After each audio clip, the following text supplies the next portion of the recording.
favorite watering hole at that time in San Antonio. I want to say Sleepy Saloon is not that. Rod Dog Saloon over off of Nacogdoches and 410 over there. I don't even know if it's still around with COVID and everything. But anyway, we met over there, and he brought along his PR and marketing executive, and she's lovely woman.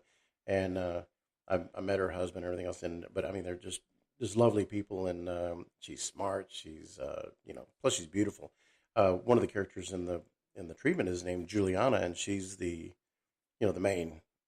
female lead in it. And she goes, after I read the summary to him and explained to him, what I thought, she goes, "Man, I want to be Juliana in that thing." And so anyway, it obviously met with approval on both sides. And Mario said, "Look, let me take this to Hollywood. Let me get some screenwriters to put a script together." And I said, "Would you mind if I took a shot at writing the script?" And he looked at me with a puzzled look. And I'm like, "What?" Because I mean, he knew me just as some dumb old actor that just was a heavy and everything, and he knew nothing about me writing as a kid and how poorly conceived my characters were then. But I thought, let me get a shot at doing this script. Worst case scenario, they'll fix it or they'll just gut it and do something else. Anyway, he goes, "Okay." So again, another 30 to 60 days later, I had the rough draft for Massacre at Agua Caliente, the script. And anyway, so I brought it to him, and he looked at it. He loved it. He sent it off to Hollywood, and I think Paramount Pictures took a look at it at one point. I think the director of acquisitions that does indie stuff, or it's smaller, I'm not sure. Anyway, they indicated they were interested in it, but I doggedly held on to the fact I wanted to be the main character in this thing. I wanted to be Boyd Hutton, who is the main character and also the main bad guy. I wanted to do it, and well, I don't have the box office draw where I can pull that kind of role. But anyway, after passing it around and several filmmakers looked at it, and we were just shopping that thing. They came back with notes. They said, "Well, the Boyd Hutton character is a little unlikable. We need to do this. We need to make these changes, make him more likable. This character dies early in the book. We'd like for him to live longer. We'd like for this character to do this. We'd like that." And anyway, so it changed. And they also said, here's a big one. They said that the book was, or I'm sorry, the script was too big. It was two movies, and it would not only cost too much to make, but it would be it would be an epic of about 3.5 4 hours. And you want to keep your movies around 80 to 90 minutes, somewhere in that neighborhood.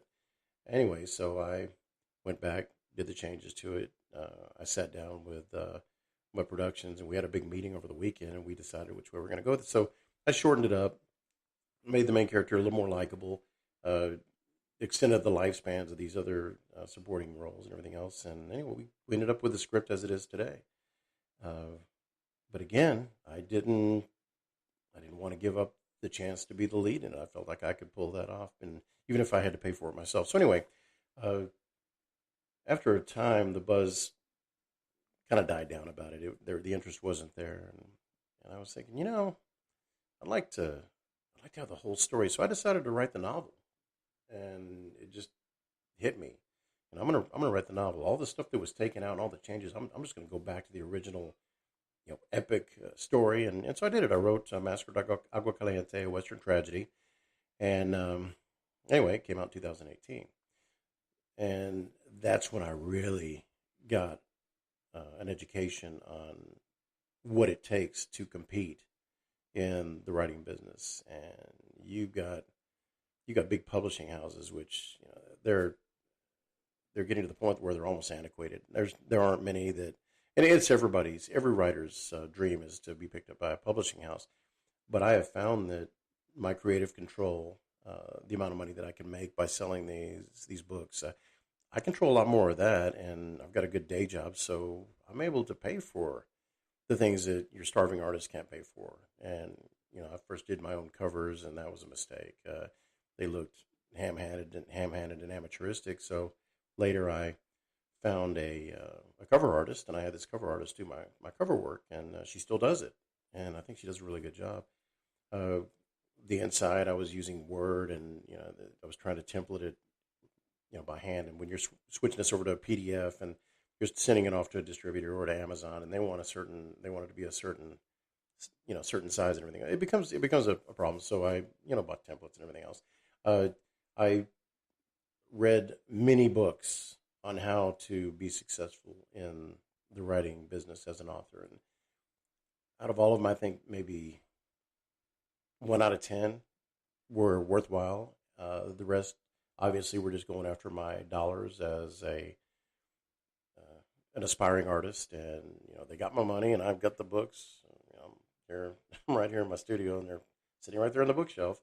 Um, but there were a couple books that really stuck with me. One was a book that I read years ago that you know got me into writing more than anything else. James J. Kilpatrick's The Writer's Art, and it was a great read. It's boring if you're not a writer, but for me it was just really on point. And then there's another one, and I should have been more prepared. I can't remember what it's called, but anyway, that was the one that really said, okay, this is how your plot goes. This is the theme of your book. This is how things work. So I did that. Anyway, so I rewrote I wrote Masquerade Alchemy into that again. It took me about 5 years. Honestly, it took me 5 years to get the copy that you can now pick up at Amazon or Barnes and Noble or anywhere else. That's how long it took me to finally get this final copy, and I'm still not completely satisfied and happy with it, but it's been reviewed well. It's gritty. It's very action packed. I wrote the novel where it was kind of a throwback to the turn of the century Western authors, and I did it on purpose. I took some big chances with it, and the most writing is very quick. It's very spare. It's very you know there aren't a lot of prose with it, not a lot of description. You just boom, you get to it. Everybody wants immediate gratification when they're reading, and that's what that was. I didn't really do that in this one. Now, my other two books, my two fiction books, I introduced a new hero, and his name is Carson Brand. And Carson Brand he's kind of a Jason Bourne, James Bond, Jack Reacher type agent guy. But being that I have a military background and I was in the Army, and so I got a little bit of insight on special forces and infantry and military tactics and this kind of thing.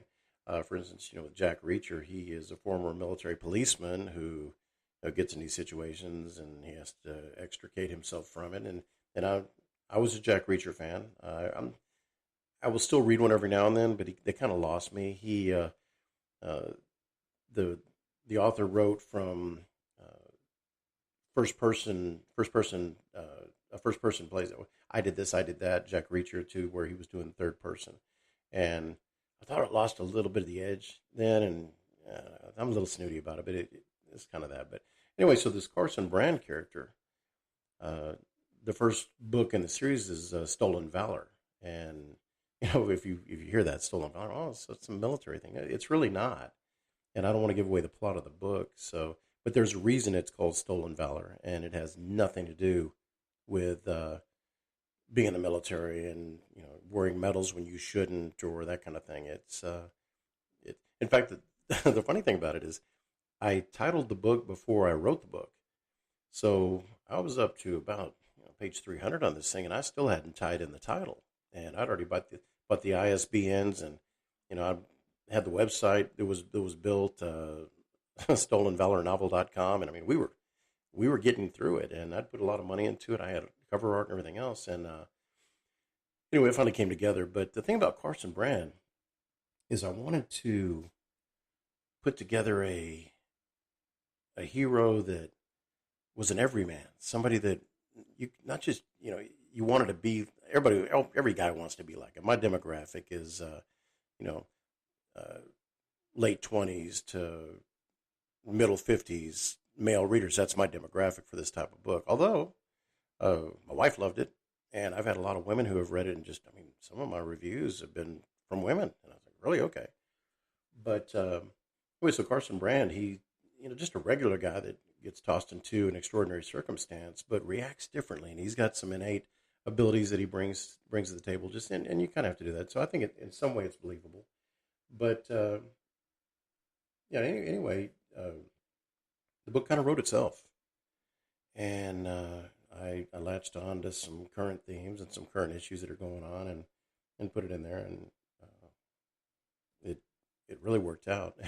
I would say that Carson Brand is his personality and who he is a combination of mine and probably two other people. One of which was a very close friend of mine. I haven't seen him in years, but I combined those two and created this character.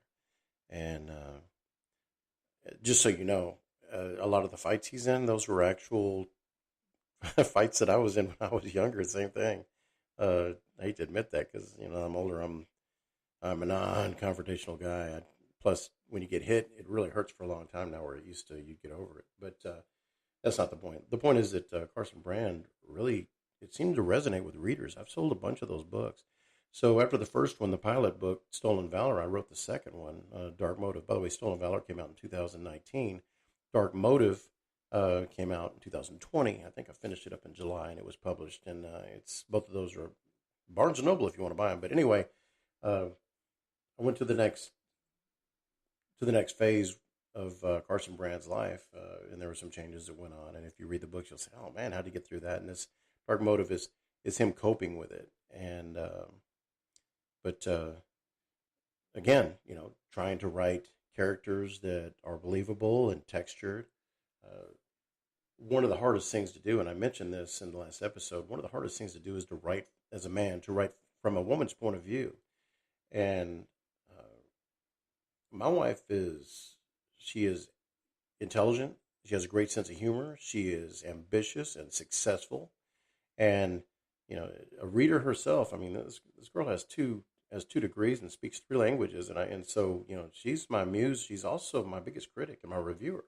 So she looks at these books, and when I write from a woman's perspective, I got to get through her approval on that. Not to mention my mother's also a strong woman. I was raised with strong women in my life. So, I wanted to write these women because I like the women in the books. I think that they really add a lot of value to the story. They add a lot of dimension and a lot of depth, and plus I think it appeals to a wider, broader audience if you've got that. But anyway, so these women I had to write from their point of view, including the Western, by the way, and I think I was able to do that. But you kind of have to separate yourself from a lot of what you believe as a man. I had to separate myself from a lot I believe as a man about women and how they think. But at the same time, when I have talked to women in my life, I actually listen to what they have to say and pay attention. I think that's 90% of it. I think men go through life with their filter on, going, well, who cares? They're women were men. We're never going to know. The whole women are from Venus, men are from Mars, whatever. But anyway, the books came out. They were very textured, and by textured, I'm talking about there's a lot of depth to it, and there's a lot of detail without belaboring it, but a lot of detail which lends to a very large background on that. But the writing thing, as an author, it is my love right now, and right now I'm working on the third Carson Brand novel, and I've got the title for it. I'm not going to tell you right now because I may change it, but again, I got the title before I ever wrote the book, and I've got a general idea where it's going to go. But I think it's going to be interesting. Let me just close saying this: the writing part of my life is probably the most fulfilling. And the reason I say that is because in the band business, when I was playing drums and I was a vocalist, or when I was a sound man, or when I was an artist image development guy, or producing CDs in studio, whatever it was, there were a lot of people involved in. They had to bring it.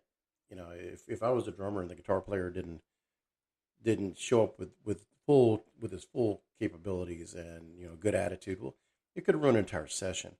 In the film business, if I show up, my role is down, and I'm turning in a good performance, I've got control over that. But there are directors, there's weather, there's all kinds of things that impact it. This is writing is kind of like the game of golf. When you play golf, you can't pass the ball off to somebody else. If you make a mistake, you can't go, man, he missed that shot. It's you. And writing's the same way. Writing is me. And so there is a hazard of, well, if it fails, that's all you. You can't blame somebody else. But I'm not built that way. I don't blame other people. I own what I own. But in writing, everything is up to me.